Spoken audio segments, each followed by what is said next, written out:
Salam sejahtera bagi kita semua, berjumpa lagi bersama saya di channel Dea News, channel terpercaya akan informasi pensiunan PNS.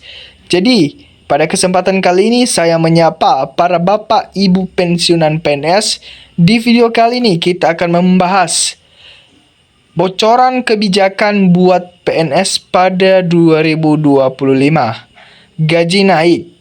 Jadi bocoran ini, apakah gaji pensiunan PNS naik di 2025 ini? Simak terus informasinya sampai akhir. Pemerintah telah menetapkan kebijakan khusus bagi para aparatur sipil negara atau ASN pada 2025. Kebijakan yang ditunjukkan kepada para abdi negara atau pegawai negeri sipil atau PNS pada tahun depan ini itu juga telah termasuk tentang urusan gaji. Kebijakan itu tertuang dalam dokumen Kerangka Ekonomi Makro dan Pokok-pokok Kebijakan Fiskal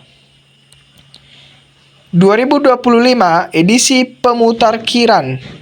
Kebijakan bagi para ASN termasuk di dalamnya pegawai pemerintah dengan perjanjian kerja PPPK atau P3K itu diakomodir dalam belanja pegawai.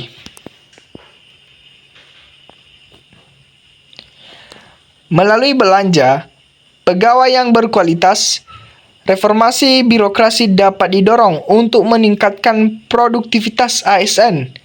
Dikutip dari dokumen KEM PPKF 2025 edisi pemutarkhiran Rabu 17 Juli 2024.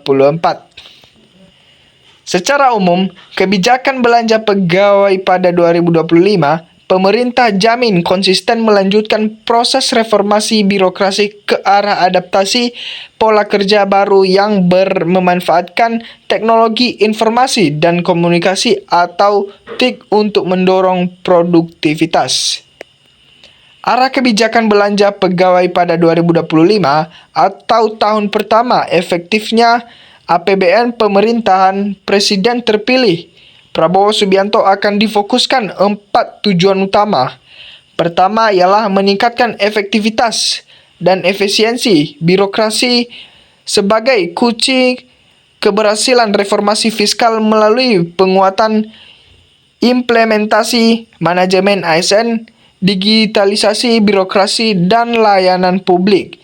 Jadi, kebijakan belanja pegawai pada 2025 ini efektifnya APBN oleh pemerintah Presiden Prabowo Subianto akan difokuskan 4 tujuan utama.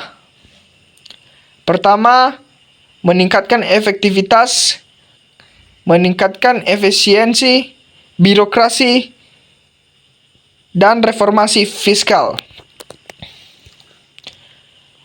Adaptasi flexible working arrangement. Kedua, meningkatkan kualitas belanja pegawai dengan tetap menjaga konsumsi aparatur negara, antara lain melalui pemberian THR dan gaji pensiun ke-13 dan penyesuaian gaji ASN. Ketiga, reformasi sistem jaminan pensiun dan jaminan hari tua pegawai negeri sipil atau PNS. Keempat, menuntaskan implementasi reformasi birokrasi secara menyeluruh untuk mewujudkan birokrasi dan layanan publik yang lebih berkualitas, profesional, dan berintegritas. Meningkatkan kualitas belanja pegawai dengan tetap menjaga daya beli dan konsumsi aparatur negara sebagaimana tertulis dalam dokumen KEM PPKF. Belanja pegawai juga akan diperhitungkan kebutuhan pegawai baru dengan menerapkan kebijakan zero growth untuk pegawai non-tenaga pendidikan dan non-tenaga kesehatan, serta mendorong pemerataan tenaga pendidikan dan kesehatan. Selain itu, pemerintah beranggapan reformasi gaji dan pensiunan ASN dapat menjadi salah satu agenda yang perlu diselesaikan pada 2025. Reformasi pensiunan ASN berpotensi menyebabkan kenaikan belanja pegawai dalam jangka pendek. Jadi, Bapak Ibu pensiunan PNS, pemerintah beranggapan reformasi gaji dan pensiunan ASN masih menjadi salah satu agenda yang harus diselesaikan pada 2025 ini. Reformasi pensiun ASN berpotensi menyebabkan kenaikan belanja pegawai dalam jangka pendek.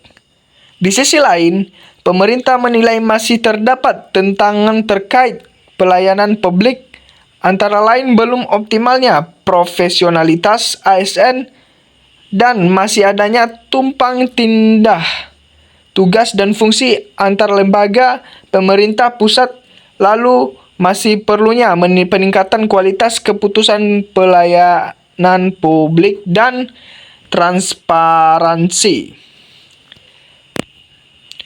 Dalam dokumen itu juga dijelaskan bagaimana belanja pegawai selama periode 2019 sampai 2023 terus meningkat dengan rata-rata pertumbuhan mencapai 3,6%.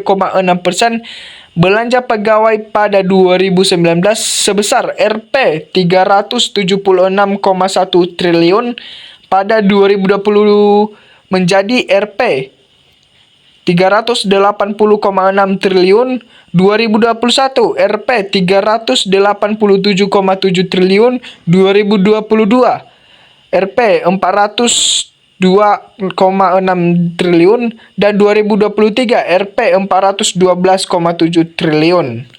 Untuk tahun anggaran 2024, alokasi belanja pegawai kembali naik menjadi Rp 484,4 triliun atau sekitar 2,1% dari produk domestik bruto PDB, menjadikan belanja pegawai sebagai salah satu komponen belanja pemerintah pusat tertinggi.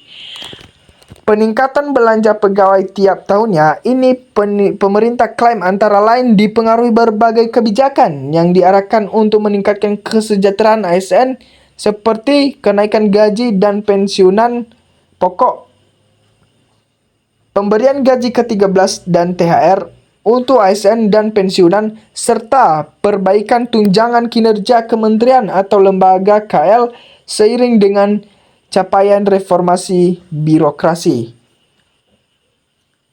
Komponen belanja pegawai yang terbesar adalah gaji dan tunjangan, sedangkan komponen belanja yang tumbuh paling tinggi adalah belanja honorarium, lembur, dan tunjangan khusus, dikutip dari dokumen Kem PPKF.